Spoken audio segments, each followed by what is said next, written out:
शरमनाख्येय मानन्दमजमव्ययम् श्रीमन्निवृत्तिनाथेति ख्यातं दैवतमाश्रये गुरुरित्याख्यया लोके साक्षात् विद्या हि शाङ्करी जयत्याज्ञानमस्तस्यै दयार्द्रायै निरन्तरं सार्धं केन च कस्यार्धं शिवयोः समरूपिणोः ज्ञातुं न शक्यते लग्नमिति द्वैतछलान्मुहुः अद्वैतमात्मनस्तत्त्वं दर्शयन्तौ मिथस्तरां तौ वन्दे जगतामाद्यौ स्तयोस्तत्त्वाभिपत्तये मूलायाग्राय मध्याय मूलमध्याग्रमूर्तये क्षीणाग्रमूलमध्याय नमः पूर्णाय शम्भवे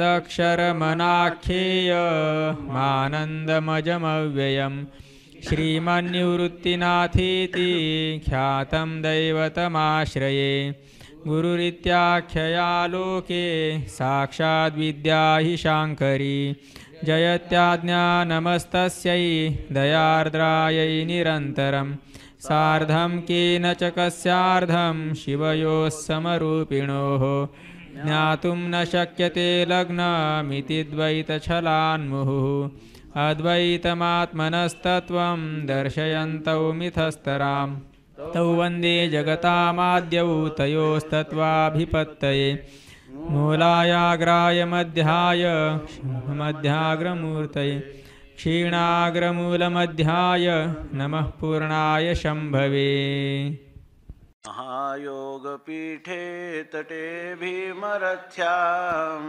वरं पुण्डरीकाय दातुं मुनीन्द्रैः समागत्य तिष्ठन्तमानन्दकन्दं परब्रह्मलिङ्गं भजे पाण्डुरङ्गं तडीद्वाससन्नीलमेघावभासं रमामन्दिरं सुन्दरं चित्प्रकाशं वरं त्विष्टिकायां समन्यस्तपादं परब्रह्मलिङ्गं भजे पाण्डुरङ्गं प्रमाणं भवाब्धेरिदं मामकानां नितम्बकराभ्यां धृतो येन तस्मात् विधातुर्वसत्यै धृतो नाभिकोश परब्रह्मलिङ्गं भजे पाण्डुरङ्गं स्फुरत्कौस्तुभालङ्कृतं कण्ठदेशे श्रियाजुष्टकेयोरकं श्रीनिवासं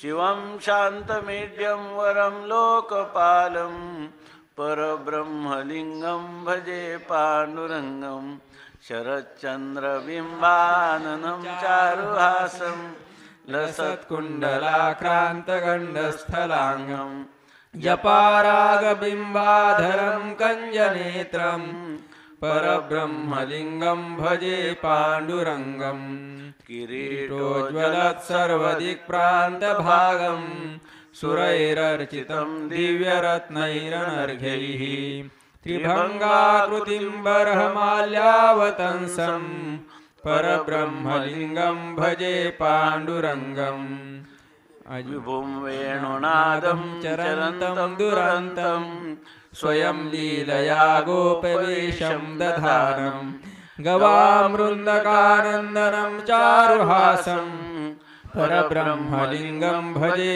पाण्डुरङ्गम् अजं रुक्मिणी प्राणसञ्जीवनन्तं परं धाम कैवल्यमेकं तुरीयं प्रसन्नं प्रपन्नार्तिहं देवदेवं परब्रह्मलिङ्गं भजे पाण्डुरङ्गम् स्तवं पाण्डुरङ्गस्य वै पुण्यदं ये पठन्ते क्वचित्तेन भक्त्या च नित्यं भवाम्भोनिधिं तेऽपि तीर्त्वान्तकाले हरेरालयं शाश्वतं प्राप्नुवन्ति तदक्षरमणाख्येयमानन्दमजमव्ययं श्रीमन्निवृत्तिनाथ इति ख्यातं दैवतमाश्रये गुरुरित्याख्यया लोके साक्षात् विद्या हि शाङ्करी जयत्यज्ञानमस्तस्यै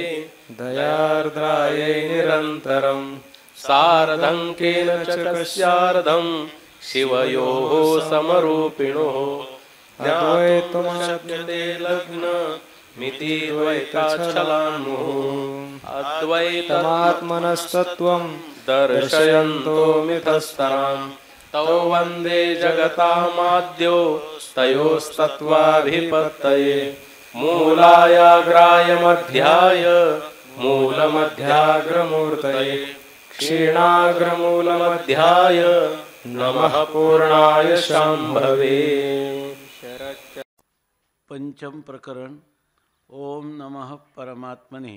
जय जय जी शुद्धा नित्यानंदा निर्विवादा कल्याण रूपा निर्द्वंद्वा चिन्मात्रा जी।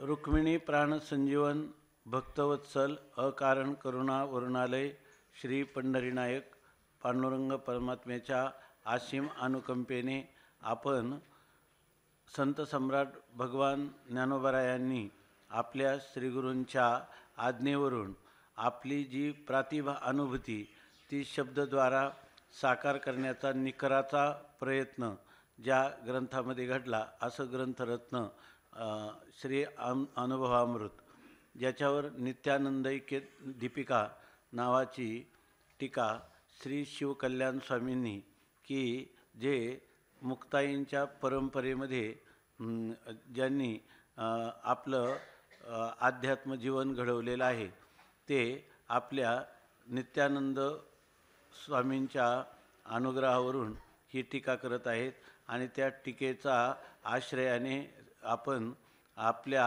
आत्मस्वरूपाचा यथार्थ वेध घेण्यासाठी आपण आपली प्रवृत्ती झाली। तर त्यामध्ये आतापर्यंत आपण श्लोक पंचक रूपाने असणारं मंगलाचरण, शिवशक्ती समावेशन रूपाने असणारं प्रथम प्रकरण, सद्गुरू वंदनेच्या स्वरूपात द्वितीय प्रकरण, तो वाचारून परिहारात तृतीय प्रकरण आणि ज्ञाना किंवा अविद्येची अयथार्थता सांगणारं तृतीय प्रकरण आणि चतुर्थ प्रकरणामध्ये ज्ञान अभेद कथन पाहिल्यानंतर सच्चिदानंद पदत्रय विवरण नावाचं हे पाचवं प्रकरण आजपासून आरंभ होत आहे। या प्रकरणाचं अगोदर जे काही अवतरणिका दिलेली आहे त्या किंवा ही म्हटलं तर प्रकरण संगती एक प्रकाराने शिवकल्याण स्वामी सांगतात, तर ती ओवीबद्ध रचनेमध्ये जे काही त्यांनी दिलेली संगती आहे तर ती संगती आपण पाहू। ओम नमः परमात्मने। जय जय श्री जय जय जी शुद्धा नित्यानंदा निर्विवादा कल्याण रूपा निर्द्वंद्वा चिन्मात्रा जी। या ठिकाणी मंगलाचरण करत असताना पाचव्या प्रकरणाचं परमात्म्याला वंदन करून शुद्धा जय जय जी जी आदरवाचक शब्द आहे आणि आपल्या श्रीगुरूंना जे वंदना करतात त्याच्यामध्ये त्यांचं स्वरूप शुद्ध आहे, म्हणजे अविद्या आणि अविद्या कार्य यांनी विवर्जित मूळचंच असणारी जी शुद्धता ती शुद्धता निर्मळता सांगतात की अविद्या आणि अविद्या कार्य यांचा ज्याला स्पर्शही झालेला नाही असं तुमचं शुद्ध स्वरूप आहे, त्याचा जय जयकार असो। ते स्वरूप विशुद्ध स्वरूप नित्य आनंद रूप आहे, म्हणजे त्याच्या ठिकाणी दुःख संबंधरहित आनंद आहे आणि तो आनंद नित्य आहे, म्हणजे देश काल वस्तू परिच्छेद रहित असा असणारा स्वतःसिद्ध स्वयंप्रकाश असणारा घनीभूत आनंद हे तुमचं स्वरूप आहे। निर्विवादा हे निर्विवादा म्हणजे निर्विवाद म्हणजे संशय विपर्य रहित असं तुमचं जीवन आहे, किंवा निर्विवादा म्हणजे वादाला किंवा शब्दाला कधीही विषय न होणारं असं तुमचं स्वरूप आहे, म्हणूनही निर्विवाद आहे। कल्याण रूपा तुम्ही अत्यंत शिवस्वरूप कल्याण स्वरूप मंगल स्वरूपात आहात, कारण परमात्मा हा मंगल आहे म्हणून मंगलम मंगलानांच म्हणून सर्व अति कल्याण रूपत्वात अति कल्याण रूप असल्यामुळं तो कल्याण रूप किंवा शिवस्वरूप आहे। आणि निर्द्वंद्वा ज्या ठिकाणी द्वंद्वाचा स्पर्श देखील नाही असं द्वंद्व विवर्जित सुख दुःख शीतउष्ण बंधमोक्ष इत्यादी कर्तृत्व भोक्तृत्व इत्यादी सर्वच द्वंद्वांनी विवर्जित असणारं तुमचं स्वरूप आहे. आणि चिन्मात्रा जी आणि तुम्ही चिन्मात्र आहात, केवळ दृङ्मात्र किंवा दृङ्मात्र द्रष्टेपण असणारे असे केवळ घनीभूत ज्ञानस्वरूप आपण आहात. चिन्मात्रा अशा आपल्या मूलभूत स्वरूपाचा जय जयकार असो. प्रमेय प्रमाणातीता जी तू अव्यक्ता अव्यया अव्यक्ता स्वयंवेद्या सदोदिता स्वसाक्षित्वे तू.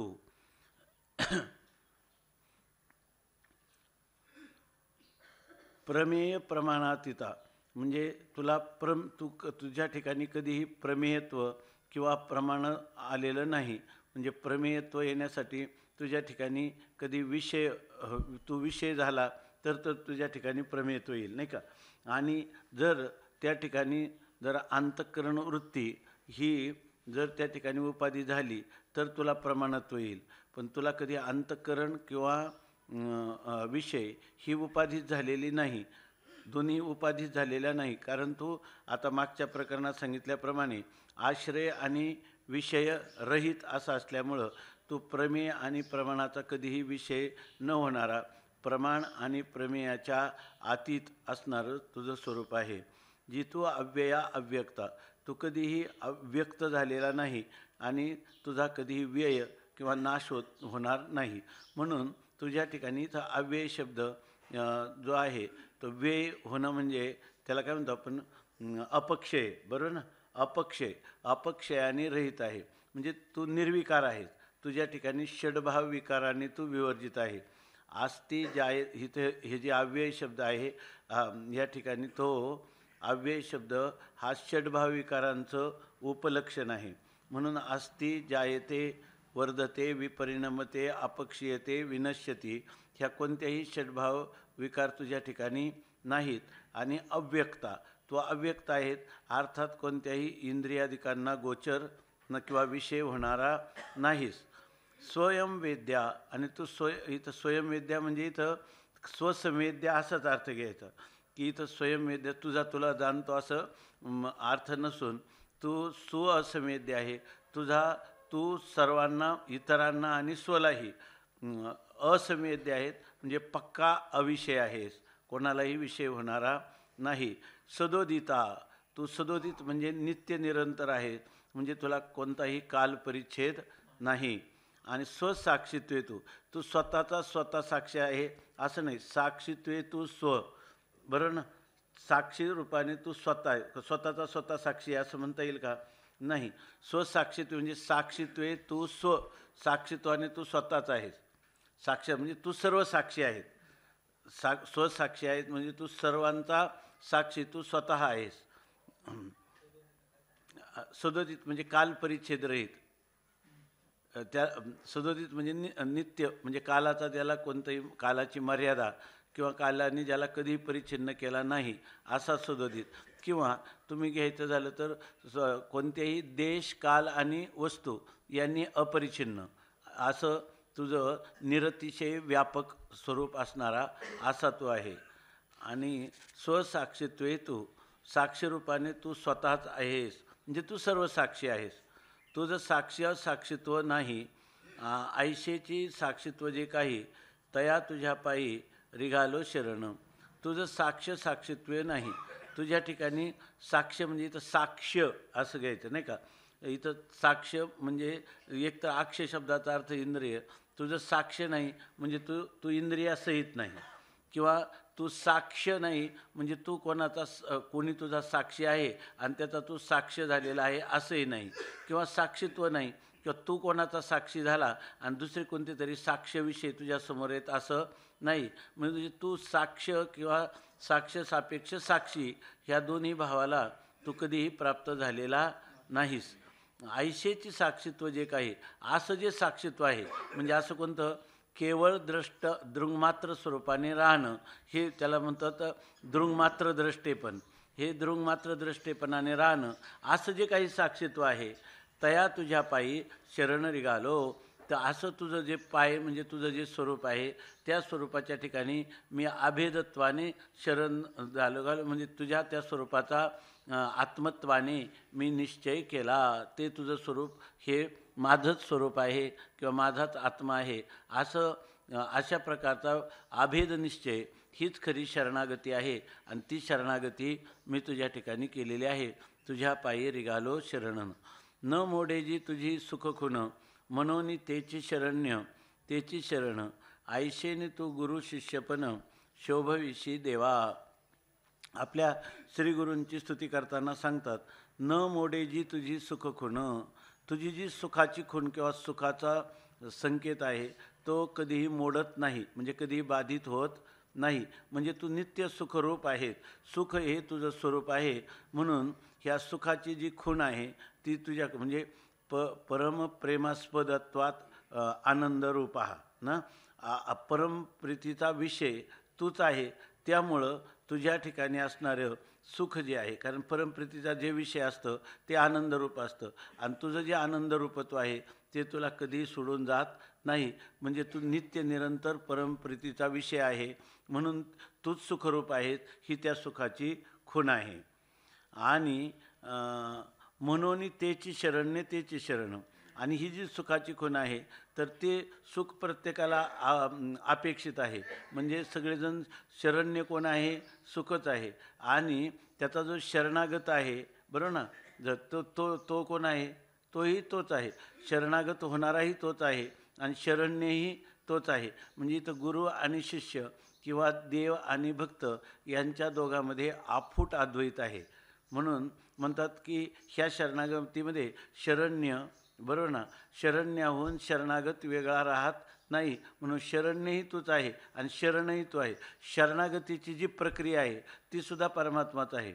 शरणागत शरण्य आणि शरणागती हे सर्व एकरूप आहेत. म्हणून सांगतात शरण्यतेची शरण आयशेने तू गुरु शिष्यपण शोभविषी देवा. अशा प्रकाराने हे देवा तू गुरु आणि शिष्यपण ह्या दोघांनाही शोभवतोस. म्हणजे याचा अर्थ तूच गुरु होतो आणि तूच शिष्य होतो. जसं तुकाराम महाराजांनी म्हटले ना मन गुरु आणि शिष्य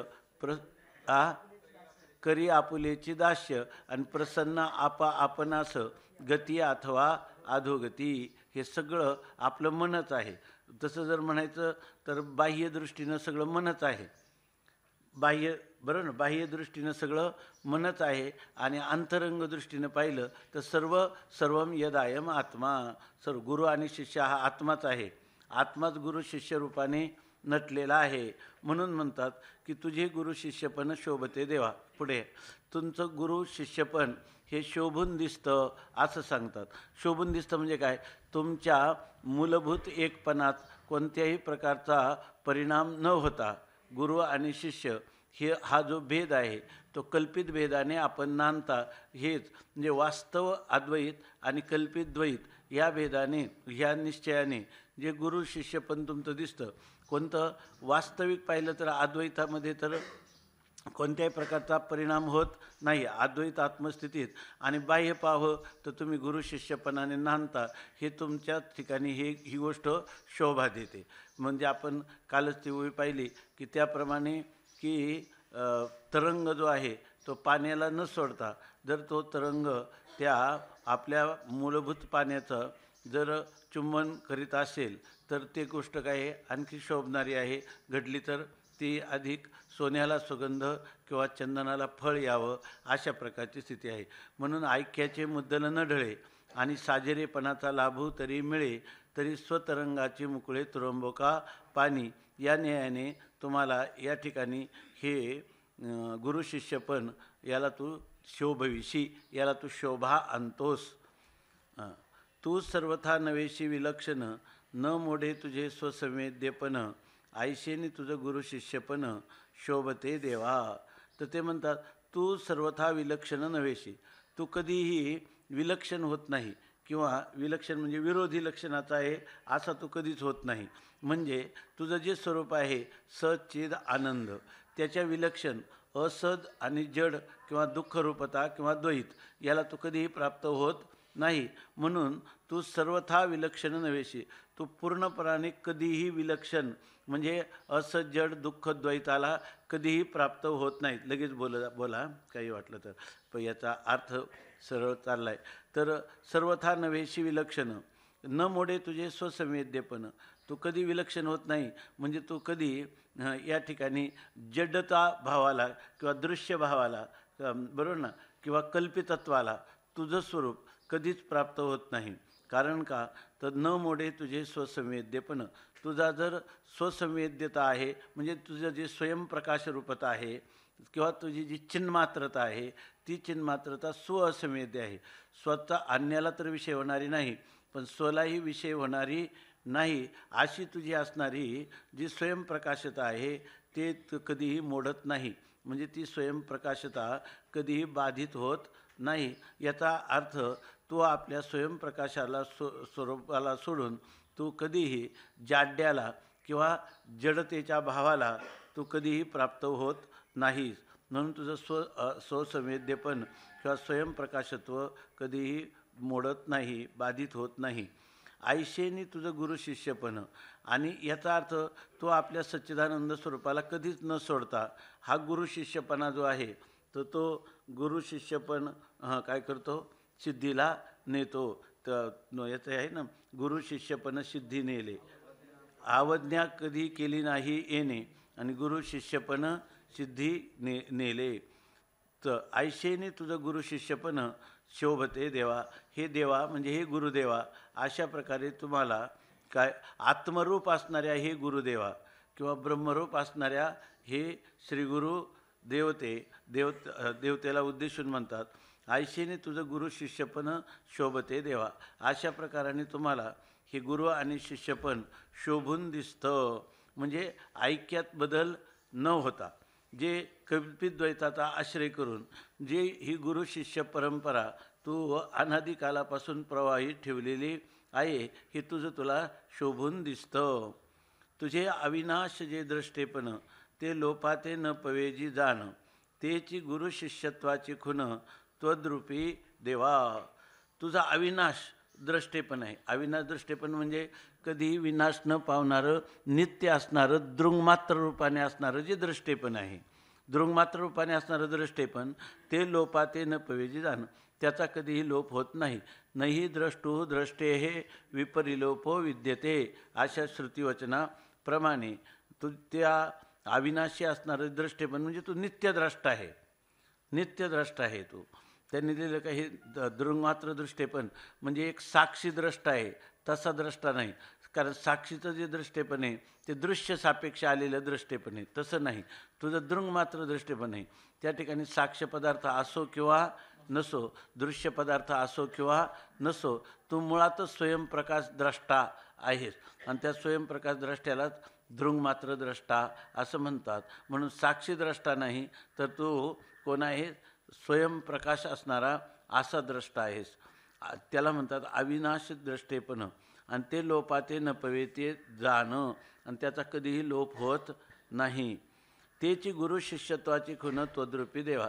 आणि तीच ही गुरु शिष्याची जी खूण आहे किंवा हा जो गुरु शिष्यरूपी जो संकेत केला जातो तो कोणाच्या ठिकाणी केला जातो त्वद्रूपी तुझ्याच स्वरूपावर गुरु शिष्याचा या ठिकाणी गुरु शिष्याचा व्यवहार तुझ्या ठिकाणी केला जातो. म्हणजे तुझं जे मूळ स्वरूप आहे त्या ठिकाणी ना गुरु ना शिष्य, परंतु ज्या स्वरूपाच्या ठिकाणी गुरु शिष्यत्वाचा त्रैकालिक अत्यंताभाव आहे त्याच स्वरूपाच्या ठिकाणी तू गुरु शिष्य रूपाने शोभतो. तैसा गुरु शिष्याचे निमिषे हाची एक उल्हास. गुरु शिष्याच्या निमित्ताने हाच एक परमात्माच म्हणजे मूळ असणारा अधिष्ठानभूत गुरु तोच या ठिकाणी गुरु सापेक्ष शिष्याच्या सापेक्ष आलं गेलं गुरुत्व. तर ह्या रूपाने ह्या द्वैताने ह्या कल्पित द्वैताने तूच या ठिकाणी शोभत आहेत. किंवा हे गुरु आणि शिष्य हे जे कल्पित द्वंद्व आहे हे त्वद्रूपी देवा हे तुझ्यात मूळ अधिष्ठान स्वरूपावरच या ठिकाणी हे देवा गुरुदेवा ते भासत आहे. हां जरी काही दिशे दोन्ही पण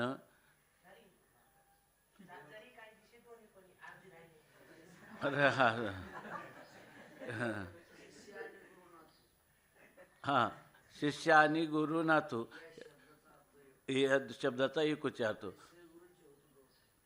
तर जसे गुरुची होतो दोही ठाई, त्या या ठिकाणी गुरु आणि शिष्याचा अर्थ एकच आहे. एकच गुरु, गुरु आणि शिष्य या दोन ठिकाणाला प्राप्त होतात. आणि अर्धी होई कोणती राहिली? सुरुवातीपासून हा, तैसा गुरु शिष्याचे निमिषे हाची एकू उल्हासे, जरी काही दिसे दोन्ही पण. जरी दिसायला दोन असले तर असायला मात्र एकच आहेत असं सांगितलं. तस्मात किंचित भेद नसोन मी तुझ्या पायी शरण, हेही न मोडे खुन सर्वथा स्वामी. ते आता म्हणजे अमृतानुभवमय झालेले आहेत ते, त्यामुळं तस्मात नाही का तन्मय झालेले आहेत. दुसरं काय ज्ञानेश्वरीतली ओवी त्यांना त्याच संबंधात ते आठवते. आणि पुन्हा आता चालू आहे चिंतन म्हणून ते दुसऱ्या प्रकरणातलंच आहे ना ओवी. तस्मात किंचित भेद नसोन मी तुझ्या पायी शरण, हेही न मोडे खुन सर्वथा स्वामी. तस्मात म्हणून किंचित भेद नसोन, यत्किंचितही भेद नाही. गुरु आणि शिष्यामध्ये यत्किंचितही भेद नसून मी तुझ्या पायी शरण, असा मी तुझ्या ठिकाणी शरण आलेलं आहे. म्हणजे या ठिकाणी कोणती शरणागती आहे? द्वैतात्मक भेदात्मक शरणागती नाही. आपण जर आतापर्यंत पाहिलेल्या चिंतनाने ज्या वेळेला श्रीगुरूंना शिष्य समर्पित होतो, बरोबर ना, तर त्यावेळेला मी आणि तू ही जी जाणीव आहे, तर ती मी आणि ती जाणीव दोन्ही काय आहे? तू आणि मी एकच आहे. तू ते मी आणि मी ते तू, कुकुड हे लाडशी, ह्याप्रमाणे पाहिलं तर खरं काय होतं की ज्या वेळेला मी आहे, तू मी आहे असं म्हणताना ज्या मीला प्राधान्य देतो, त्यावेळेला तू मी आहे, त्यावेळेला मी जो आहे तर मीचा लक्षार्थ काय? कुटस्थ चैतन्यच राहतो, आहे की नाही? ब्रह्मरूप असणारं कुटस्थ चैतन्य मी राहतो, त्याच्यामध्ये तू राहतच नाही. आणि ज्यावेळेला मी तू आहे असं म्हणतो तेव्हा अहमचं समर्पण करतो, बरोबर ना. त्यावेळेला तू पदाचा अर्थ कोणता राहतो? कुटस्थ चैतन्य राहतो, की ज्या ठिकाणी तू नाही तर तूच अपेक्षा आलेलं मी पण राहत नाही. म्हणजे दोन्हींचा अर्थ काय होतो? दोन्हींचा अर्थ एकच होतो. मी म्हणतानाही कुटस्थ ब्रह्मरूपताच राहते आणि तू म्हणतानाही कुटस्थ ब्रह्मरूपताच राहते. त्यामुळे ही खरी शरणागती कोणती आहे? अभेद शरणागती. बरं, ही शरणागती करायची का आहे ते सकळ कृष्णाशी अर्पण, न कळता मन दुजे भावी. का ही शरणागती चालूच आहे? ही शरणागती आहेच आहे, उलट भ्रम झाला आहे. न कळता मन दुजे भावी अशा प्रकारची स्थिती आहे. हे तर चालूच आहे. त्याच्या म्हणून शरणागत कोणी कोणाला व्हायचं नाही, होतच नसतं. ते अखंडानंद स्वामींनी सांगितलं की त्यांच्याकडे एक मनुष्य आला, एक कोणता तरी संप्रदाय आहे, एक संप्रदाय आहे, हे त्याला कोणते म्हणतात, ते उत्तराखंडात ते भगवे साधू असतात, वैष्णव संप्रदाय त्यांचा. तर ते खूप आंघोळी का, हा बैरागी त्या बैराग्यामध्ये एक की त्याच्यामध्ये कोणतरी आला त्या बैरागी साधू आणि त्यांना म्हटलं की तुम्ही मला देवाला शरणागत करा, एवढीच माझी मागणी, शरणागत करून द्या मला, म्हणजे मला परमात्म्याच्या ठिकाणी. ते म्हणे तुला शरणागत करायला शरणागत नाही अशी जगातच कोणती वस्तू नाही. सगळ्याच वस्तू परमात्म्याला शरणागत होतात. सगळ्या वस्तू कोणत्या ना कोणत्या रूपाने. आता हे जे पंचमहाभूत ही कोणाला शरण आहेत? देवाला शरण आहे. आणि तुझं अंतकरण कशाचं बनलेलं आहे? तुझं शरीर, स्थूल शरीर कशाचं बनलेलं आहे? हे सगळेच्या सगळे पार त्रिगुणात्मक मायेपासून तर स्थूल असणाऱ्या अगदी तृणाच्या काडीपर्यंत सगळेच पदार्थ परमात्म्याला शरण आहेत. दुसरं कुठं परमात्म्याच्या अधिष्ठानाला सोडून कोणीच राहत नाही. कोणाला स्वतंत्र सत्ता आणि स्फुरण नाही. याचा अर्थ सगळेचे सगळेच परमात्म्याला शरण आहेत. तर तुला आता शरण करून दिलं असतं, पण तू अगोदर शरण नसता तर मग तुला शरण करून शरणागत केलं असतं. पण शरणागत नाही अशी कोणती वस्तू आहे की नाही? पृथ्वी कायम पाण्याला शरणच आहे की नाही? आणि पाणी कायम अग्नीला शरण आहे, अग्नी वायूला शरण आहे, वायू आकाशाला शरण आहे, आकाश मायेला शरण आहे, आणि माया परमात्मा स्वरूपाला शरण आहे. ती बिचारी कधी आपली स्वतंत्र सत्ता स्फुरण आहे का मायेला? आणि माया कार्याला कुठे? कोणालाच स्फुरण नाही. म्हणजे खरी ही शरणागती ही समजून घेण्याची शरणागती, करण्याची शरणागती नाही. करण्याची शरणागती द्वैत संप्रदायात आहे की नाही, ज्याच्यामध्ये द्वैत मानतात तिथं कृतीची शरणागती. आणि इथं काय आहे, जी अखंड शरणागती होतच आहेच आहे, अखंड आभेद आहे, अखंड ऐक्य आहे, ती खरी शरणागती. म्हणून तुकाराम महाराजांचं आहे ना ते, अखंड ऐक्यास पावलो आम्ही, निरंजनी आम्ही बांधिले घर, निराकारी निरंतर राहिलोसे, निराभासी पूर्ण झालो समरस, अखंड ऐक्यास पावलो आम्ही. तुका म्हणे आता नाही अहंकार, झालो तदाकार नित्य शुद्ध. इथं फक्त अहंकाराचा त्याग करायचा, एक नाही व्हायचं. अहंकाराचा त्याग केला की एक आहेतच, मुळातच ऐक्य आहे. ते या ठिकाणी सांगतात की तस्मात किंचित भेद नसोन, मी तुझ्या पायी शरण, आणि हेही न मोडे खुन सर्वथा स्वामी. आज त्यामुळं गुरु आणि शिष्य यांच्यामध्ये यत्किंचितही भेद नाही म्हणजे नाहीच आहे. आपण यत्किंचितही भेद नाही म्हणजे तुम्ही म्हणाल की उपाधी कोण आहे? उपाधी जी कल्पना आहे ती तरी स्वतंत्र कल्पना जर उपाधीची असती तर आपण उपाधीमध्ये उपाधीमुळं भेद मानला असता, आहे की नाही. उपाधीची केलेली कल्पना ही उपहिता वाचून स्वतंत्ररित्यानं केलेली कोणतीच कल्पना नाही. उपहिताला बाजूला केलं तर उपाधी म्हणून काय प्रकार राहतो? उपाधी म्हणून कोणताच प्रकार, म्हणजे याचा अर्थ ज्यावेळेला आपण उपाधी म्हणतो त्याही वेळेला खऱ्या अर्थाने आपण कशाला पाहत असतो? चैतन्याला पाहत असतो आणि त्याला उपाधी असं नाव देत असतो. आणि आता सांगितलं ह्या चिंतनाप्रमाणे जर पाहिलं तर असं पण एक चिंतन केलेलं आहे का उपाधी ही उपहितच आहे. तिच्यामध्ये असणारं जे सत्ता आणि स्फुरण आहे ते जर चैतन्याचं आहे तर ती उपाधी म्हणून स्वतंत्र वस्तूच जर नाही तर ती कोण आहे? उपाधीच आहे. आपल्या हे जे सृष्टिक्रम सांगतो आपण किंवा त्याचा लय सांगतो, बरं ना, उत्पत्ती आणि लयाचा जो क्रम सांगतो त्या क्रमाप्रमाणे पाहिलं तर सगळे पदार्थ परमात्म्यातून जन्माद्यश यतः, आणि त्यांचा लय पाहिला तर सगळ्यांचा लय कुठं होतो? परमात्म्यामध्येच होतो. आणि सगळ्यांची उत्पत्ती म्हणजे उत्पत्ती स्थिती आणि लयाचं जे अधिष्ठान आहे तेच आपल्याला उत्पत्ती स्थिती आणि लयामध्ये तेच अधिष्ठान भासत असतं. आपण त्याला आपल्या कल्पनेने वेगवेगळी नावं देतो, आहे की नाही. त्याची आपण कल्पना केलेली आहे का निरपेक्ष व्यापक ब्रह्मस्वरूपाच्या ठिकाणी सापेक्ष माया त्याच्या अधिष्ठानावर राहिली आणि त्या मायेचा परिणाम हा स्थूल रूपाने झाला. परंतु वास्तविक ती माया नावाचा पदार्थ काय आहे? माया नावाचा पदार्थ परमात्म रूप आहे.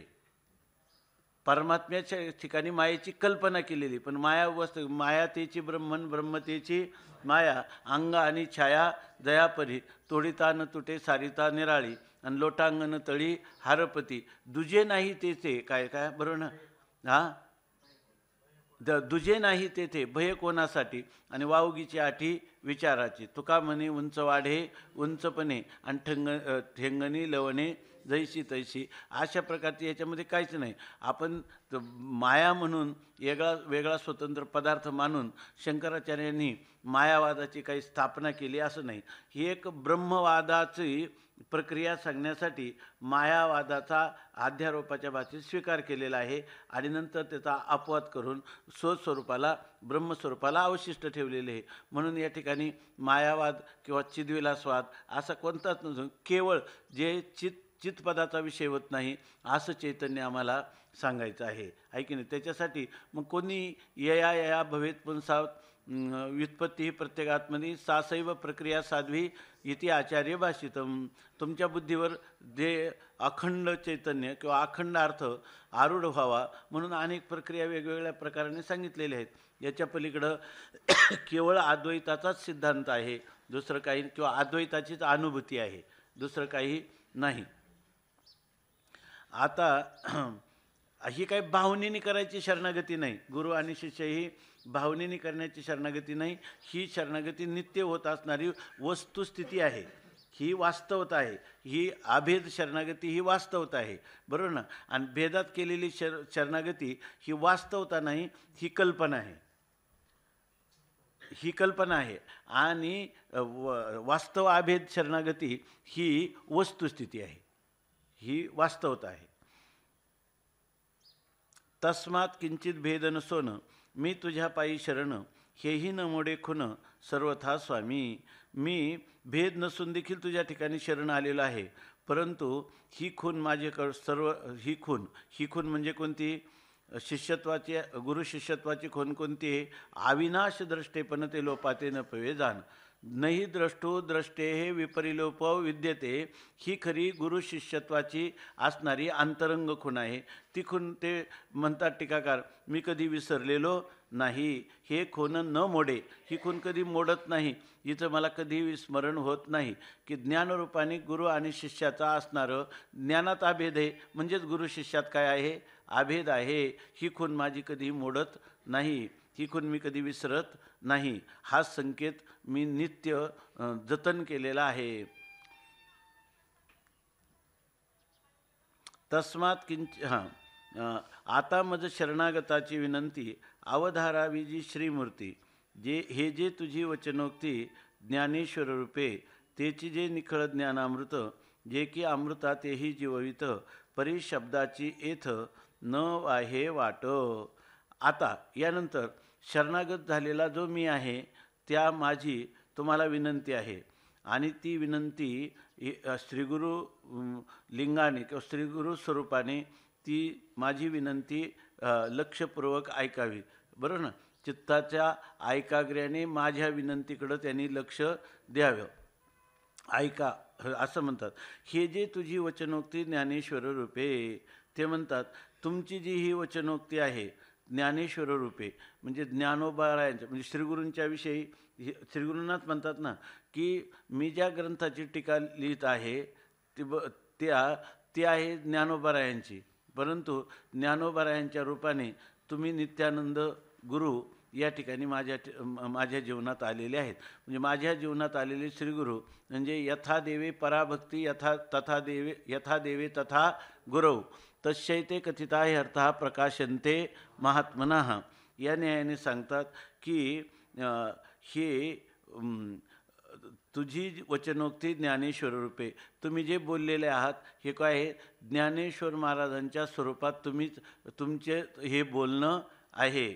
म्हणजे इथं म्हणतो ना आपण, किंबहुना तुमचे केले आणि धर्मकीर्तन सिद्धी गेले, तेथे माझे जे उरले पायिकपण. असे तेच निखळ ज्ञानामृत, जे की अमृतातेही जीववित, परी शब्दाची येथ न वाहे वाट. असं तुमची वचनोक्ती ज्ञानोबारायांच्या रूपाने जी आहे, म्हणजे थोडक्यात काय, ज्ञानोबारायांच्या रूपाने ज्ञानोबारायांचं स्वरूप असणाऱ्या तुम्ही मला जो अमृतानुभवाचा अर्थ माझ्याद्वारा वधवून घेत आहात, ही ज्ञानेश्वर महाराजांची वचनोक्ती आहे. आणि तेच निखळ ज्ञानामृत, आणि तेच केवळ जे ज्ञानरूपी अमृत आहे, ते अमृतातही जीववित आणि जे अमृतातलाही जीवन देणार आहे. कारण हा काय त्यांनी लिहिलं, वायाची अमृतपणाचा आभासो, ऐसा कवनु एक क्षराब्दीचा रसो, जाया वायाची अमृतपणाचा आभासो, तयाचाही मिठांसू जे पुरे म्हणो नेदी ना. असं असणारं जे किती काय सांगतात, जे काळकुटाचे सहोदर मृत्यू भेने प्याले आमर, ते तरी देहाचे पुरंदर 14 जाती. असा जो अमृतपण आहे ते अमृत हे नाही. हे कसं आहे म्हणतात, निखळ ज्ञानामृत.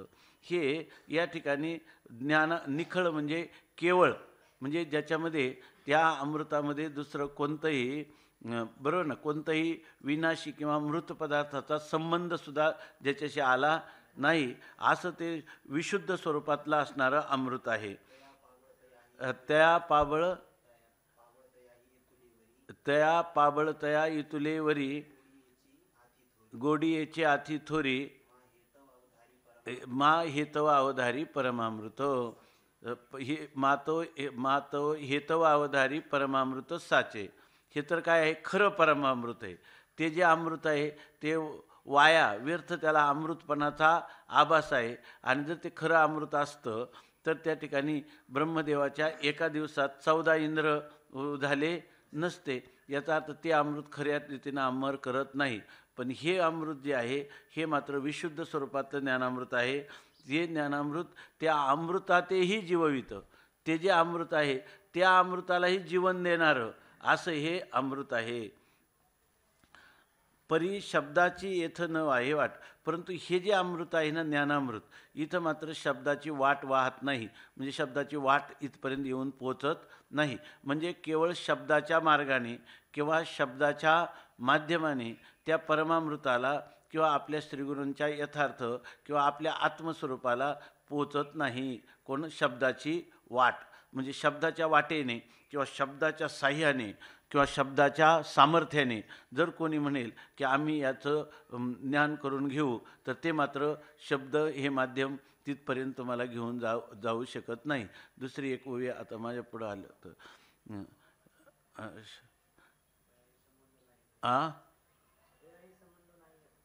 हा ते तर पुढे येणारच आहे. ते तर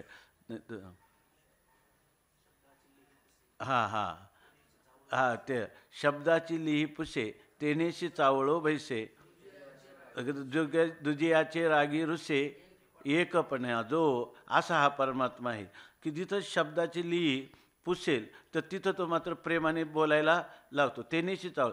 ज्याने ह्या शब्द प्रमाणाने मला होईल अशा प्रकारची धारणा ज्याने परित्याग केला, त्याग केला, शब्दाने परमात्मा प्राप्त होईल असं जर कोणी म्हणे तो शब्दाच्याच माध्यमातून परमात्म्याला शोधेल. पण शब्द कधीही त्या ठिकाणी शब्द मौनावला वाद खुंटला आपण शब्द निमाला आणि वाद खुंटला असंच आहे ना. शब्द ज्या ठिकाणी माघारी सरतो त्या ठिकाणी वाद ज्या ठिकाणी कुंठित होतो त्या ठिकाणी परमात्म्याची प्राप्ती आहे. वादाने किंवा शब्दात्मकतेने कधीही परमात्म्याचा वेध घेता येणार नाही. असं ज्याचा निश्चय झाला त्याला मात्र ते श्रीगुरू काय असतात? तेनेशी चावळो बैसे. आणि इतकं त्यांना असं पण आवडत नाही की गुरु आणि शिष्य हे द्वैत नाही. दुजियाच्या रागी रुसे एकपणा जो. त्याला दुजियाचा तर राग येतोच येतो, परंतु द्वैताच्या सापेक्ष एक जर कोणी म्हणेल तर एकपणावर देखील तो काय होतो? एकपणा रुसे. ते सुद्धा त्याला एकपणासुद्धा आवडत नाही. असं असणारे आमचे जे श्रीगुरू आहे त्या ठिकाणी शब्दाची येथं न वाहे वाट. त्यांच्या स्वरूपापर्यंत हा शब्द कधीही पोचू शकत नाही. कारण काय आहे?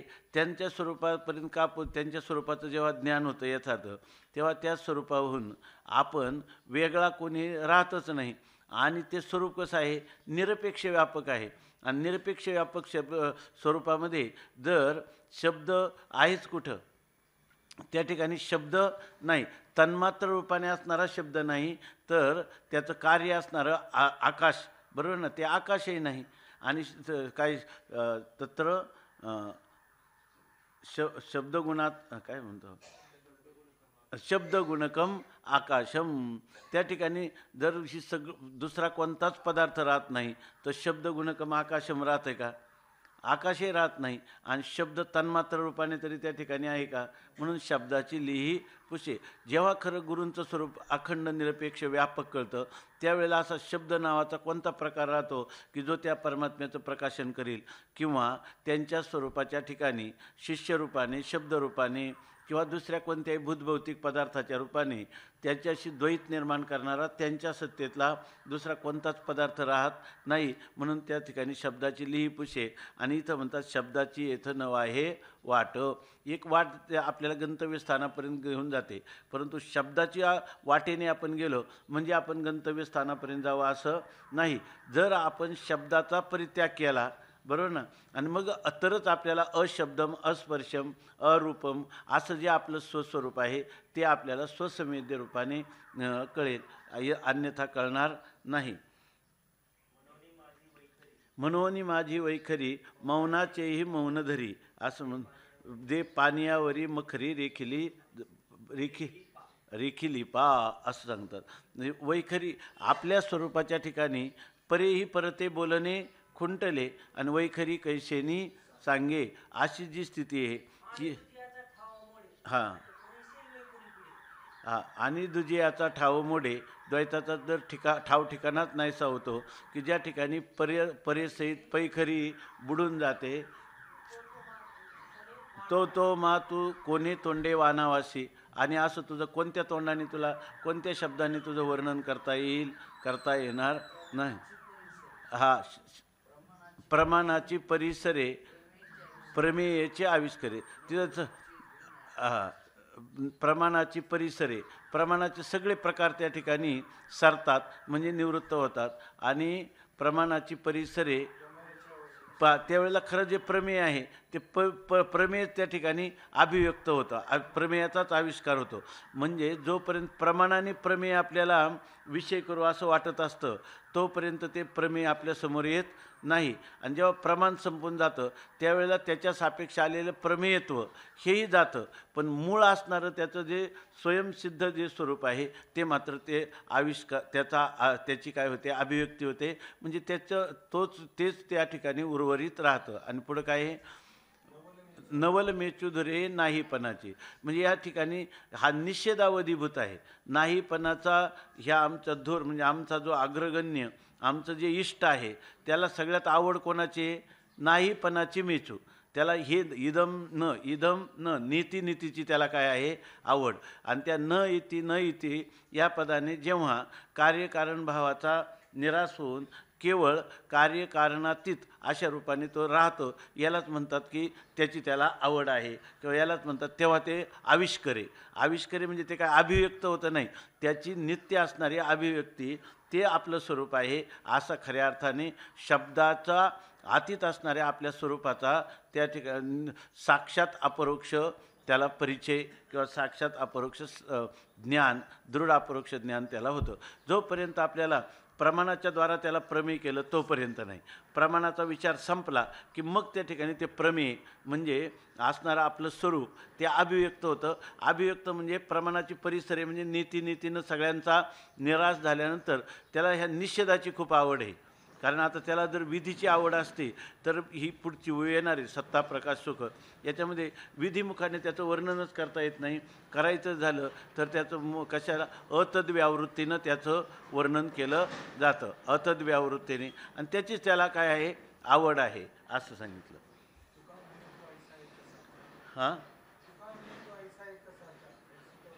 हां तुका म्हणे आईसा तुची एक साचा, आईशी तव वाचा झाली नाही ना. अशी आत्तापर्यंत कोणता शब्द निघाला नाही का परमात्म्याचं इत्थम रूपाने कथन करील असा शब्दसृष्टीत आत्तापर्यंत एकही शब्द निर्माण झाला नाही. वेदापासून लौकिकामध्ये किंवा वेदामध्ये कोणताही असा शब्द झाला नाही का तो आत्म्याचं यथार्थ रूपाने वर्णन करील, असं कोणताही शब्दच या ठिकाणी झालेला नाही. फक्त हे शब्द सांगत आहे एवढी चांगली गोष्ट आहे की नाही. हा शब्दच सांगत आहे म्हणजे हा शब्दाला त्या का म्हणून तर व्यवहारामध्ये सांगतात. पंचदशीमध्ये लिहिलं, मला वाटतं याच्यामध्ये पण आहे किंवा ज्ञानेश्वरीमध्ये ओळी आली की तुम्ही म्हणता वर्गात सगळे मुलं गडबड करतात आणि ते शिक्षक काय सांगतात, एक शब्दसुद्धा बोलायचा नाही. ते काय म्हणतं, एक शब्दसुद्धा बोलायचा नाही. हे बोलल्यावर वर्ग शांत झाला की नाही, पण कशाने शांत झाला, शब्दाने शांत झाला की नाही. त्याप्रमाणे हा ठावो न पवता जयाचा मनेशी मुरडली वाचा, तो देवो हे शब्दाचा चमत्कारू. मनोनी शब्दाची नखी न लगत, विलासिलेशे अनुभवामृत, ते मिया आस्वादिजेत आहे स्वामी. म्हणून जिथं शब्दाची नखी न लगत, शब्दाचं नख सुद्धा तिथं लागत नाही आणि विलासलेशे अनुभवामृत असा ह्या अनुभवामृताचा विस्तार होत आहे. इकडं तर शब्दांचाच विस्तार चाललेला आहे, पण शब्दांचा विस्तार अशा खुबीनं चाललेला आहे का त्या ठिकाणी शब्दांचा स्पर्शसुद्धा होत नाही, आहे की नाही. असं फक्त या अध्यात्मातच शब्दाचे प्रयोग आहेत, आहे की नाही. वेदांतातच फक्त असे शब्दाचे प्रयोग का आहाच बोलाची वालिप फेडीजे आणि ब्रह्माची याची अंगा घडीजे, मग सुखेची सुरवाडीजे सुखाची माझी. त्या सुखामध्ये सुद्धा द्वैत नाही, बरोबर ना. आणि ह्या बोलण्यामध्ये सुद्धा द्वैत नाही. ऐक ह्याच्या ठिकाणी ते अमृताची काल ते अभंग सांगितलं ना, अमृताची वेली, अमृताचं काय, अमृताची फळे अमृताची वेली, त्याची पुढे चाली बीजाची ही. पुढचं काय प्रमाण एक, आयशियाचा संग देई नारायणा, ओलावा वचना जयाची या. अशा प्रकारचं अमृताचंच फळानं अमृताचीच वेली आणि बीजाची चाली तेच. म्हणजे या ठिकाणी कार्य तेच, कारण तेच, अधिष्ठान तेच, आहे की नाही. वाच्य तोच, वाचकही तोच, लक्ष्यही तोच आणि लक्षणही तेच आहे ना, बरोबर ना. लक्ष्य लक्षक सगळं कोण आहे? तोच परमात्मा आहे. आणि शिवाय तो अवाच्य आहे. पण त्या अवाच्य हे काय कशाने सांगितलं जातं? वाणीनंच, पुन्हा शब्दानेच. परंतु शब्दाने सांगितल्यावर मग त्याला वाच्य नाही होत, तो अवाच्यच होतं. जसं बोलू नका म्हणल्याने काय झालं? ह्या बोलण्याला स्वामी महाराज म्हणजे बोलणं म्हणू नये. तसं हे जे शब्द आहेत अमृतानुभवाचे, हे शब्द म्हणजे अमृताचा, अमृतरूपी अनुभवाचा विस्तार आहे. परंतु त्याला त्याचा विस्तार आहे म्हणजे शब्दरूपाने विस्तारच आहे ना. परंतु ह्या विस्तारामध्ये शब्दाचा त्याला स्पर्शसुद्धा झालेला नाही. शब्दाचं त्याला कुठलंही त्याचं कलंक त्या शब्दाचा त्याच्या ठिकाणी झाला नाही. असे शब्द आहेत की ते शब्दाला मागं टाकून अशब्द, अस्पर्श, अरूप अशा आपल्या आत्मस्वरूपाच्या ठिकाणी आपल्या अंतःकरण वृत्तीला लीन करून टाकतात, एक ऐक्यभावाला प्राप्त करून देतात.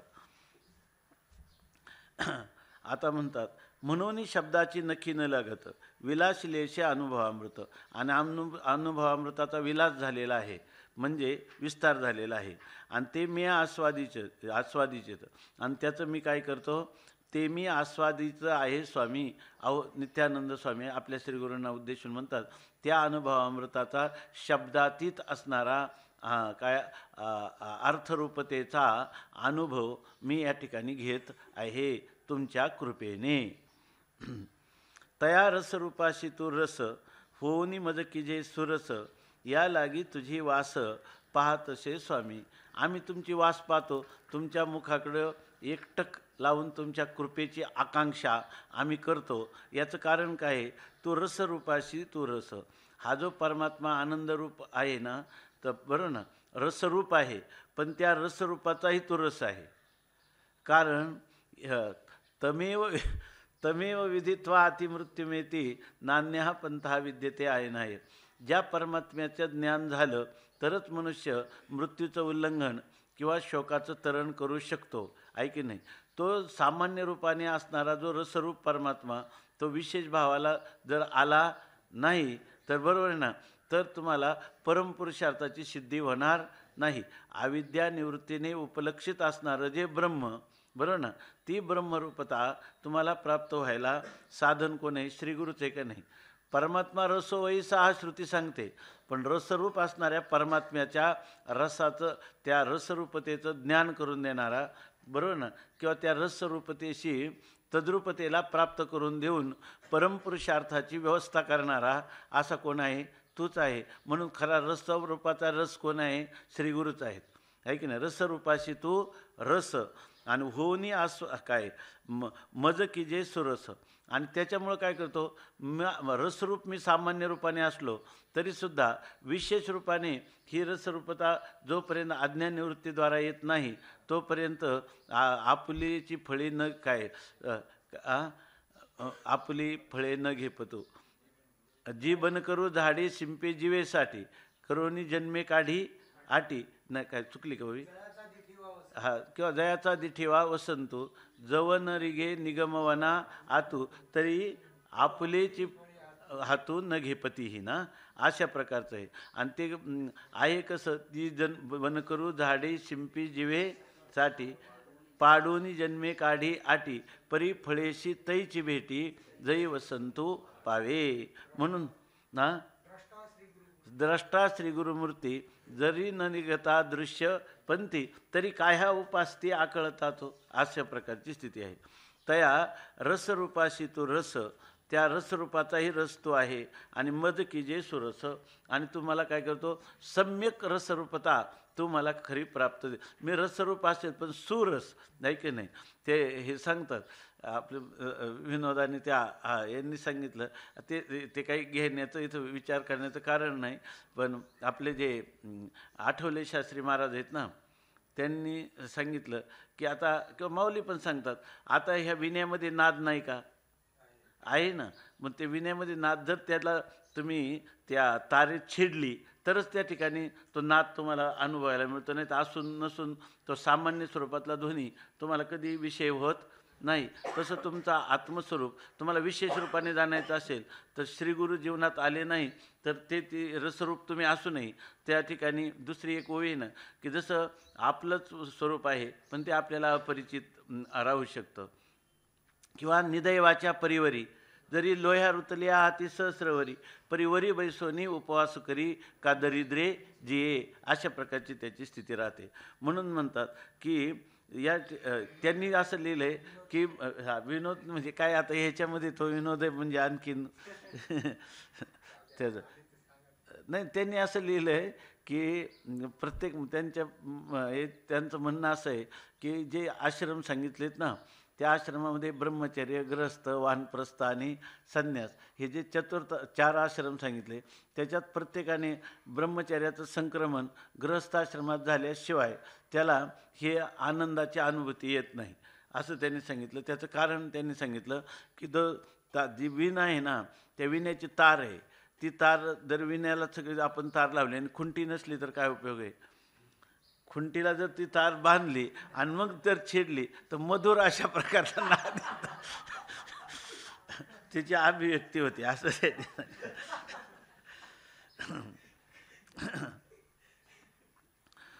तया रस रूपाशी तू रस होऊनी मज किजे सुरस या लागी तुझी वास पाहतसे स्वामी.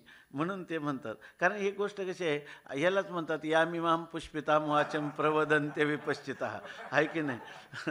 वेदवादरतः पार्थ नान्यदस्तीति वादिनः. या रसरूपाशी तू रस होनी मज किजे सुरस या लागी तुझी वास पाहतसे स्वामी. आणि माझ्या जीवनात सुचारू रूपाने रस तर आहेत, रसरूप मी आहे, पण सुचारू रूपाने त्या रसाची एकदाची अभिव्यक्ती करून, बरोबर ना, हे बाकी सर्वांचा निराश करण्यासाठी मला कोणाची तुझीच वास पाहावी लागते. ते सुरस मी आस्वादावे सुरस उद्गारा ते प्रसवावे हे तुवाचे अवघे व्हावे आहे मी जरी. बघा, ते सुरस मी आस्वादावे, तो सुरस म्हणजे तो सम्यक असणारा, साधू असणारा, उत्तम श्रेष्ठ असणारा जो रस तो मी आस्वादन करावा, मी आस्वादावे. सुरस उद्गारा ते प्रसवावे. आणि इथं आस्वादावे म्हणजे याचं प्रयोजक कर्तृत्व ना, माझ्याकडून अशा प्रकारच्या ह्या रसमय अशा माझ्या स्वस्वरूपाचं मला आस्वादन करवावं. सुरस उद्गारा ते प्रसवावे. आणि असा सुंदर असणारा उद्गार म्हणजे ढेकर, त्या ढेकर माझ्या ठिकाणी तृप्तीचा ढेकर काय त्या तृप्तिदीपामध्ये सांगितल्याप्रमाणे कृतकृत्योहम, मी कृतकृत्य झालो, धन्योहम धन्योहम, अशा प्रकारचा मला निरंकुशा तृप्त प्राप्त झाली, अशा माझ्या जीवनातलं दुःख संपूर्ण गेलं. अशा प्रकारचं जे काही मी आता जन्मा आली याचे आजी फळ झाले साचे, कृतकृत्य झालो इच्छा केली ते पावलो. अशा प्रकारचे रसमय सुरस रसमय उद्गार ढेकर हे माझ्या ठिकाणी प्रसवावे, उत्पन्न व्हावेत. हे तुवाचे अवघे व्हावे आहे मी जरी मी आहे या ठिकाणी, म्हणजे मी नाममात्र आहे ना, जरी मी आहे तरी हे अवघे तुवाचे व्हावे. पण हे सगळं कोण व्हावं? तूच व्हावं. म्हणजे मला खरी तृप्तीही तूच प्राप्त करून द्यावी, खरा रसाचं आस्वादनही तूच व्हावं. म्हणजे थोडक्यात काय, मी फक्त इथं नाममात्र आहे. जरी मी आहे तरी तुवाचे अवघे व्हावे. जरी मी असलो तरी तुला काय व्हावं लागतं? शिष्यही तुलाच व्हावं लागतं, गुरुही तुलाच व्हावं लागतं, बरोबर ना. सामान्य तूच आहे, बरोबर ना, आणि विशेषही तुलाच व्हावं लागतं. इतकंच नाही तर शिष्यरूपात विशेष आनंदाची अभिव्यक्ती तुलाच व्हावी लागते, तुलाच करवावी लागते. इतकं निरहंकारी जर मनुष्य झालं तर त्याला काय आत्मानंद कुठं वेगळा काय त्याला शोधावा तरी लागेल का? इथं करायचं काय? फक्त आपल्या अहंकाराचं बलिदान करायचं. ते त्याने रामसुखदासजींनी म्हटलेलं आहे परमार्थाची सगळी साधना म्हणजे अहंकाराचं बलिदान. अहंकाराचं बलिदान करण्यासाठी जेवढी साधना केली जाते त्यालाच परमार्थ असं नाव आहे, दुसरं काही नाही. अहंकार ठेवून केलेला जो परमार्थ आहे तर तो परमार्थ कधीच फलीभूत होऊ शकत नाही, पूर्ण रूपाने कधीच फलीभूत होऊ शकत नाही. म्हणून आपण कोणीच नाही म्हटलं की त्याला काही वेळच लागत नाही. याच्या म्हणून हेच करताना सकाळी एक प्रमाण मला आठवलं पण आता लक्षात येईन की म्हणजे हा किंवा हे म्हणलं अक्षरे आणि ती अंगाशी जाणीव इच्छा ते गौरव पूज्य व्हावे. आता आपण जेवढे बघा जेवढे आधी ग्रंथ परवा त्यांनी सांगितलं विश्वात्मानंद स्वामींनी की त्यांना आता एक शिवरात्रीला ते कोर्स सुरू करतात. ते शिवरात्रीला त्याचं उद्घाटन आहे. 3 वर्षाचा कोर्स आहे. त्याच्यात 3 वर्षात सगळी प्रस्तांतरे आणि सगळे माध्यमिक ग्रंथ आणि व्याकरणाचं लघुसिद्धांत कौमुदी हे सर्व अभ्यासक्रम ठेवलेला आहे. आणि त्याच्यामध्ये 32 ग्रंथ ते म्हणे 3 वर्षात मी प्रयत्न करणार आहे शिकवण्याचा. जरी स्वतः शिकवलं नाही तर सगळे आचार्य ठेवून करणार आहे. आज ज्या वेळेला मनुष्याला हे अध्ययन चांगल्या प्रकारे होईल तर त्याला पुढं काय वाटतं की आणखीन पुन्हा हे बृहत प्रस्थांतरे व्हायला पाहिजे. ते जरी झालं तरीसुद्धा माणसाला आणखीनही काही एखादं कमी असेल तर वाटतं की व्याकरणाच्या दृष्टीनं पातंजल भाष्य असल्यानंतर याचं स्पष्टीकरण जरा आणखीन आपल्याला करता येईल. असं किती जरी केलं तर अक्षरे आणि ते अंगाशी जाणीव आणि इच्छा ते गौरव पूज्य व्हावे. आणि ते जर मनुष्याला निरंकारी झालं तर आहे का ते जो बोध एवढ्याने व्हायचा तो बोध त्याला तत्काल होईल की नाही. ते स्वामी महाराजांच्या गुरुजींकडं ते सांगायचे. एक आळंदीचाच एक ब्राह्मण त्यांच्याकडे गेला आणि त्यांनी सांगितलं की माझी अशी इच्छा आहे की माझं वय झालेलं आहे, मी भिक्षुकी करण्यातच माझं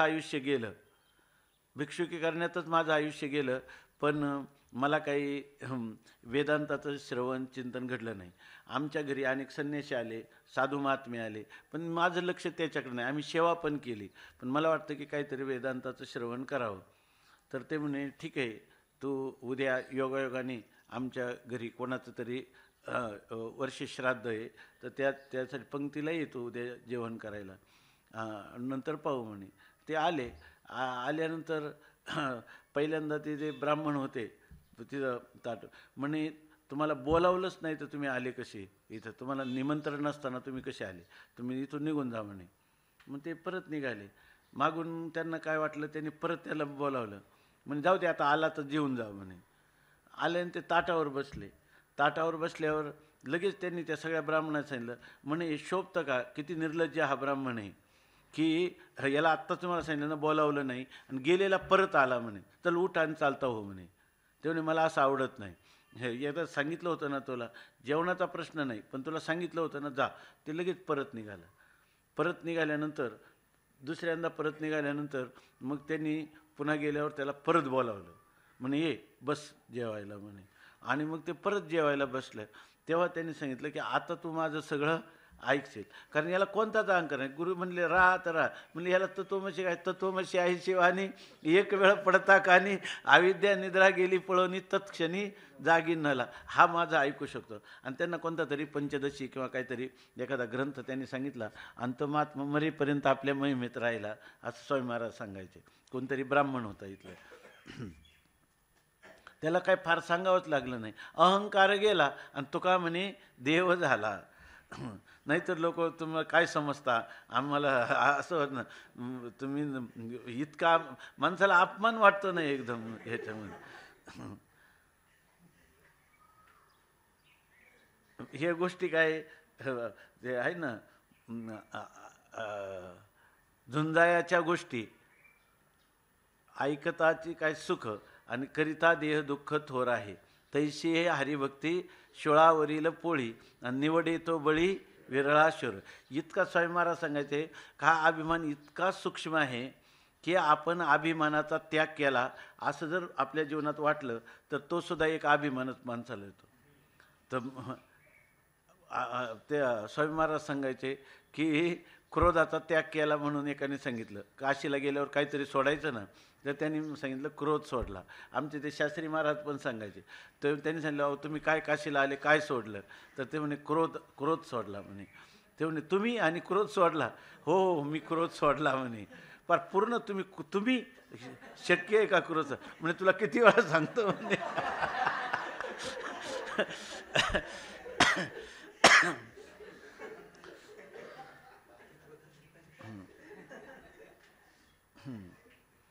ते सुरस मिया आस्वादावे, सुरस उद्गारा ते प्रसावावे.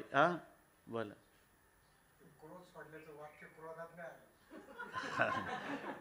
त्याचं हे व्यासपीठ नाही ना आता सध्या. हे सुद्धा विषयांतर आहे की नाही. ते सुरस मी आस्वादावे, सुरस उद्गारा ते प्रसवावे, हे तुवाचे अवघे व्हावे आहे मी जरी. जैसा मुखचंद्र जो आपुला, जो आधीचे आहे संचला, तरी दर्पणदाता झाला मुख मुखाशी.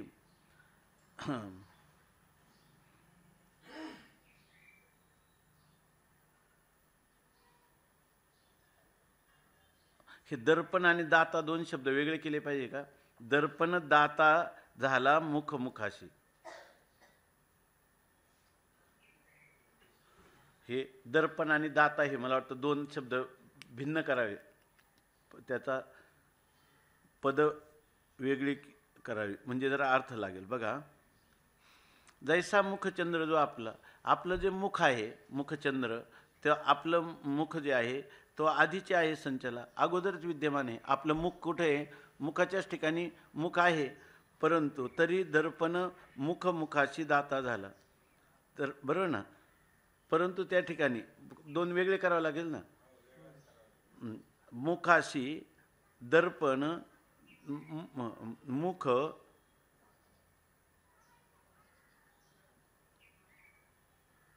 तरी हां नाही, पण ते इथं सांगायचं नाही ना. इथं त्यांना सांगायचं की गुरु जीवनात आल्यामुळं आपलं मूलभूत सामान्य स्वरूप तर होतंच, परंतु ते आपलं असूनही आपल्याला ते नसल्यासारखं झालं होतं, लोपल्यासारखंच झालं होतं. जसं लोपले ज्ञान जगी तसं झालं होतं. आपलंच मुखचंद्र आहे, ते अगोदरच विद्यमान आहे, हे जरी खरं असलं तरीसुद्धा हा जो दर्पण म्हणजे आरसा आहे तो मुखाशी दाता झाला. त्या मुखाचंच मुख आपल्याला दाखवण्यासाठी तो दर्पण दाता झाला का नाही. हा म्हणजे दर्पणरूपी श्रीगुरु जे आहेत त्या श्रीगुरूने आपलं आत्मतत्व आपल्याला दाखवलं की नाही. आणि समजा ते नसतं तर आपलं मुखाच्या ठिकाणी असूनही मुखाला विषय करून मिळणारा जो आनंद आहे, मुखानेच मुखाला विषय केलं, परंतु आरसामध्ये माध्यम झाला तेव्हाच ही गोष्ट घडली की नाही. म्हणून दर्पण मुखाशी दाता झाला असं घ्यावं. हां, तसं तुकाराम महाराजांचं ज्ञानोबाऱ्यांचा अभंग मला वाटतं, माझे रूप मज दावी येले डोळा, दिदली प्रेम कळा ज्ञानमुद्रा. माझं स्वरूप मला दाखवतं, बरोबर ना. पण ह्या ज्ञानाचं जे चिन्ह आहे ते कोणी मला दाखवून दिलं, माझ्या श्रीगुरूंनी मला दाखवून दिलं.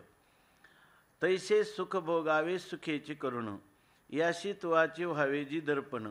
ते काय एवढा हे सध्याचा काळ की ह्या काळामध्ये लोकांना गुरु आणि शिष्य हे जो भाव आहे हा काय आवश्यकच आहे का नाही याच्याच विषयी शंका, किंबहुना आवश्यकच नाही असं वाटतं. परवा ते दाखवलं ना कोणी, ते व्हॉट्सअपवर दाखवलं, कोणी दाखवलं की त्याच्यामध्ये एक गुरु आहेत.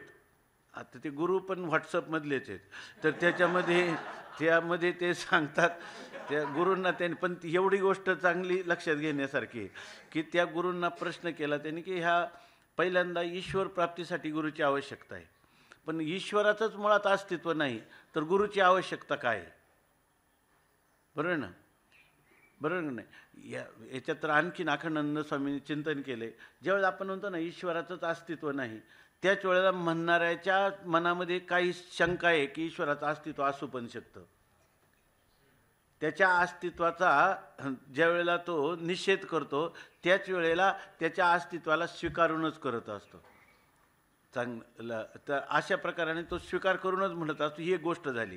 म्हणून त्याला ते म्हणतात की बाबा ईश्वराचं अस्तित्व आहे का नाही हेच संशयास्पद असल्यामुळं ना, मग नंतर ते अस्तित्व असलं तर मग गुरुची आवश्यकता आहे, परंतु अस्तित्वच त्याचं संशयास्पद आहे हे कळण्यासाठी मग तुला संशयास्पद काय अस्तित्व, मग तो आहे का नाही याविषयी तुला काय वाटतं, आहे का नाही असं तुझ्या अंतःकरणात काय संशय.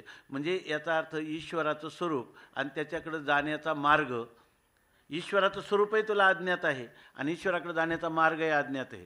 तीच भाषा कोणाची अखंडानंदांची कोणती अनोखा रस्ता आणि अनमिला साजन अशा प्रकारची स्थिती आहे ना. तर त्यांनी सांगितलं की मग तुला गुरुची नक्की आवश्यकता आहे. त्याच्यासाठी उदाहरण दिलं त्यांनी की ते जे काय ते GPS ते काय नकाशे असतात ना त्या गाडीवर, तुम्हाला फक्त तुम्ही सांगायचं की मला पुण्याला जायचं आळंदीवरून, मग ते सांगणार की आळंदी इतके किलोमीटर आहे, तुम्ही अजून डाव्या बाजूला वळा, तिथून 100 किलोमीटर उजव्या बाजूला वळा, मग तुम्ही तिथून पुढं सरळ जा, नंतर पुलावरून जा, असं सगळं सांगतंच की नाही. आता याला सांगा यांनी एखाद्या माणसाला रस्ता तर माहीत नाही, मग त्यांनी GPSचं ऐकावं का नाही ऐकावं, का सगळी लोक ऐकतातच का नाही. त्याचं कारण काय, जर तुम्हाला मार्ग माहीत नसेल तर मार्गदर्शक कोणीतरी पाहिजेच का नाही. मग ते जड असणारं GPS मानता का नाही तुम्ही, तर चैतन्याची प्राप्ती करणारा, बरोबर ना, चैतन्य स्वरूपाचा अनुभूती घेणारा श्रीगुरु तुम्हाला लागेलच की नाही याच्यामध्ये, बरोबर की नाही. कारण ते रस्ता माहीत नाही आणि ठिकाणे माहीत, ज्याच्याकडे जायचं त्याची ओळख नाही. मग अशा वेळेला जर मार्गदर्शक घेतलं नाही, तुम्ही आयुष्यभर काय म्हणणार, आहो तुम्ही जिथं होतो आम्ही त्याला जाऊन सांगा आणि याच्यातलं गेलं काय झालं, आहे की नाही. कारण त्याच्यासाठी तुम्हाला श्रीगुरूची आवश्यकता आहे. तर ही गोष्ट जी आहे आताच्या काळामध्ये एकदमच म्हणजे दयनीय गोष्ट आहे की गुरु शिष्य, जर चोराला गुरु लागतो करायला तर हे अध्यात्म तर किती सूक्ष्म आहे. याच्यामुळे गुरु शिष्य हे याच्याबद्दल वादसुद्धा करण्याचं काही कारणच नाही. आणि हे लोक बघा ना, ज्यांनी गुरु शिष्य परंपरा मानले ते किती आनंद घेऊन राहिलेत. आणि काय करतात ते एवढे त्या गुरुच्या एवढे आहारी गेलेले आहेत की स्वतःचं स्वत्वच गमावून बसले. आणि स्वतःचं स्वत्व गमावून बसून साक्षात आनंदाची लयलूट हेच लोक करतात अध्यात्मामध्ये. हेच लोक ज्यांनी आपला अहंकार थोडा ठेवला, गुरु शिष्यभाव खरा ठरवला, बरोबर ना, ते नाही हे करू शकत. शिष्यभाव नाहीच, तत्सापेक्षा गुरुभाव पण नाही, इतके ऐक्याला प्राप्त झाले, इतकं नित्यशुद्ध ऐक्याला प्राप्त झाले. आणि ही युक्ती कोणी दाखवलेली की ज्याच्यामध्ये असं जगामध्ये एकच गुरुतत्व आहे का जे शिष्य तत्वाबरोबर आपला स्वतःचा बात करतं आणि त्याला ऐक्यभावाला निरपेक्ष एकाला शिल्लक ठेवतं. असं जगात कोण येईल आपल्या जीवनामध्ये.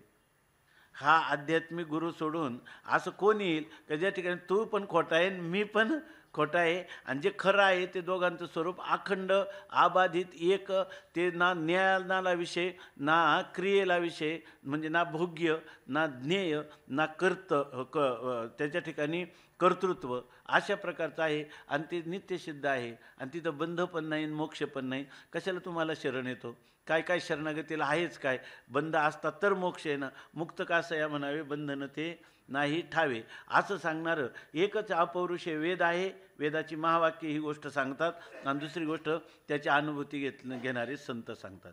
म्हणून जगामध्ये फक्त संतच विश्वसनीय आहेत, त्यांच्याच म्हणण्याप्रमाणे चालावं. आणि तुम्ही म्हणता संतांच्या म्हणण्याप्रमाणे चाललंच पाहिजे का असं म्हणतं, म्हणजे याचा अर्थ काय, तुमचं तुमच्या दुर्दैव आहे याच्यामध्ये.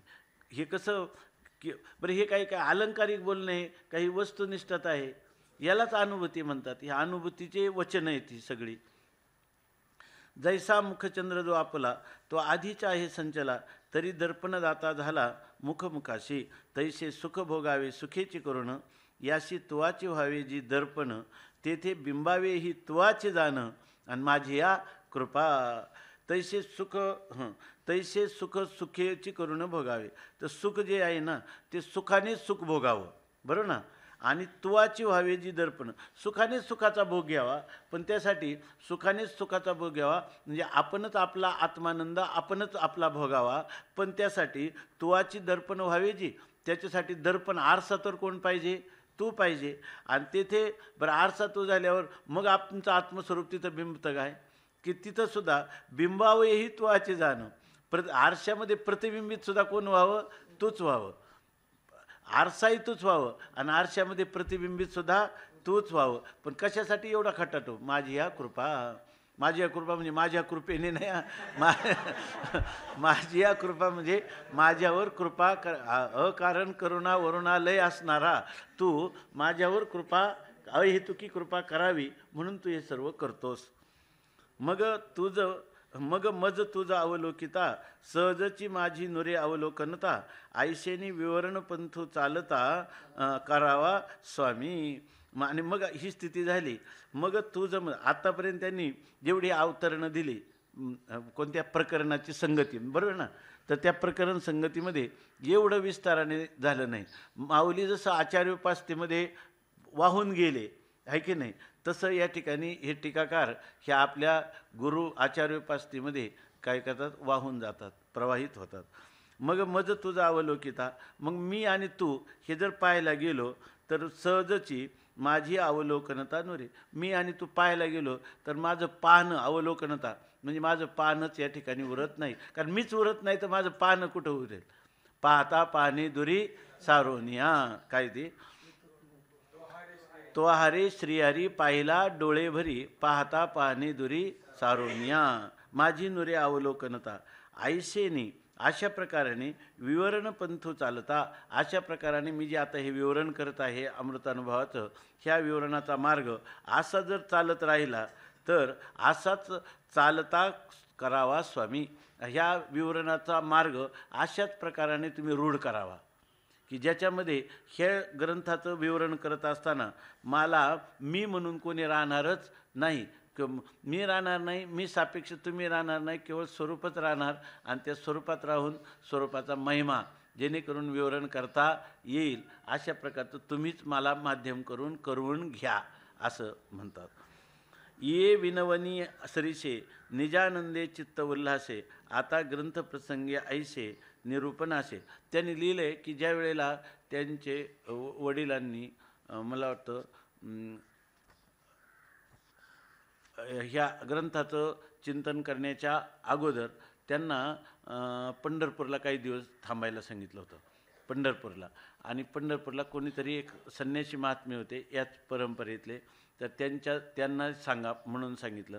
नंतर त्यांना एकांतात घेऊन कोणता धारागिरी का काय पर्वत आहे ह्याच्याजवळ, पैठण म्हणजे औरंगाबादच्या जवळ, त्या पर्वतावर जाऊन त्यांनी त्या दोघांनी एकांतामध्ये अमृतानुभवाचं चिंतन केलं. आणि मग ते गुरुजींनी त्यांना आज्ञा केली की आता तुम्ही अमृतानुभवाचं विवरण लिहा, असं आले त्याच्यामध्ये काही सुरुवातीला दिलेले माहिती.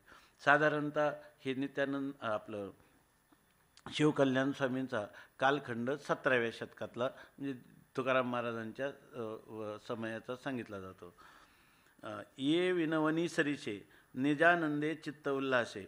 आणि अशी विनवणी केल्याबरोबर निजानंद स्वामी जे त्यांचे श्रीगुरू, त्यांना अत्यंत आनंद झाला. आता ग्रंथप्रसंगी ऐसे निरूपण असे. आता ग्रंथाच्या हा जो प्राप्त झालेला प्रसंग आहे त्याच्यामध्ये अशा प्रकारचं निरूपण आहे. आता इथं काय करतात, प्रसंग काय त्याला काय म्हणतात, प्रकरण संगती ना, प्रकरण संगती सांगतात. पूर्वप्रसंगी निरूपण जे ज्ञानहीन निखळ ज्ञानमात्रचे जाणं अभेदे असे. पूर्वप्रसंगी म्हणजे पूर्वीच्या प्रकरणामध्ये असं निरूपण सांगितलं का जे ज्ञान आणि अज्ञान यांनी विवर्जित केवळ विशुद्ध ज्ञानमात्र आणि अभेद स्वरूप जे आहे असं, बरोबर ना. ज्ञान आणि अज्ञान हे केवळ वाचारंभण तेची नसे ए रूपी पूर्ण सच्चिदानंद जो. आता जिथं ज्ञान आणि अज्ञान हे दोन्ही काय वाचारंभण आहे, ज्ञानपण आणि अज्ञानपण. अज्ञान आणि अज्ञान निवर्तक असणारं अहम ब्रह्मास्मी हे वृत्तीज्ञान. इथं ज्ञान म्हणजे स्वरूपभूत ज्ञान वाचारंभण आहे असं नाही, वृत्तीज्ञान वाचारंभण आहे. आणि तेची नसे ए रूपी पूर्ण, आणि तेची नसे त्या ठिकाणी या रूपामध्ये हे ज्ञान अज्ञान काहीच नाही. ते कसं नाही, पूर्ण सच्चिदानंद रूप जो हा परमात्मा जो आहे परिपूर्ण आहे, बरोबर ना, देश काल वस्तू परिच्छेद रहित आहे आणि तो सच्चिदानंद स्वरूप आहे. आत्मा स्वतः सच्चिदानंदो याशी कारण नव्हेची शब्दो आईता आगाधू शब्दातीत.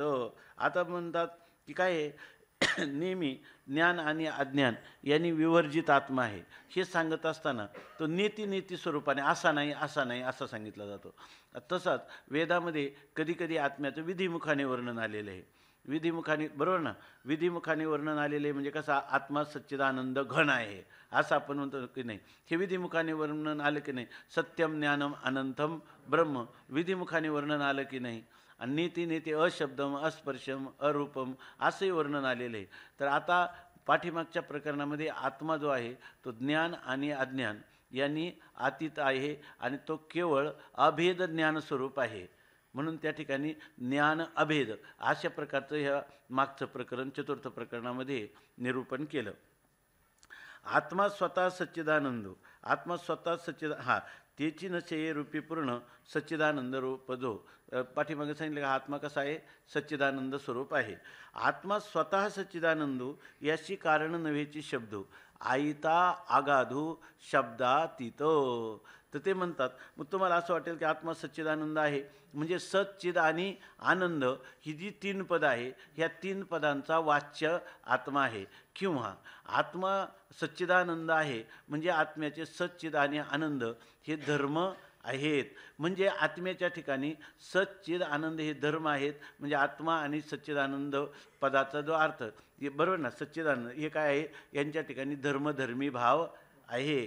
किंवा आत्मस्वरूपाच्या ठिकाणी स्वगत सच्चिद आणि आनंद ही 3 पदं ही त्याचे अवयव आहेत आत्म्याचे. याचा अर्थ आत्म्याच्या ठिकाणी स्वगत भेद आहे असं कोणाला वाटेल. म्हणून म्हणतात आत्मा स्वतः सच्चिदानंदो, स्वयं आत्मा हा सच्चिदानंद आहे याची कारण नव्हेची शब्द. याला कारण आत्मा सच्चिदानंद काय आहे? तर सच्चिदानंद पदाने वेदाने आत्मा सांगितला आहे म्हणून आत्मा सच्चिदानंद आहे असं जर तुम्ही म्हणत असाल तर याशी शब्दो कारण नव्हेचे. जे सच्चिद आणि आनंद हे शब्द आत्मा सच्चिदानंद आहे असं म्हणतात म्हणून शब्दाने त्या सच्चिदानंद आत्म्याचं वर्णन झालं असं तुम्ही जर म्हणत असाल आणि त्यामुळं आत्म्याच्या ठिकाणी धर्मधर्मी भाव किंवा आत्म्याच्या ठिकाणी स्वगत भेद निर्माण झाला असं तुम्ही म्हणत असाल तर नाही.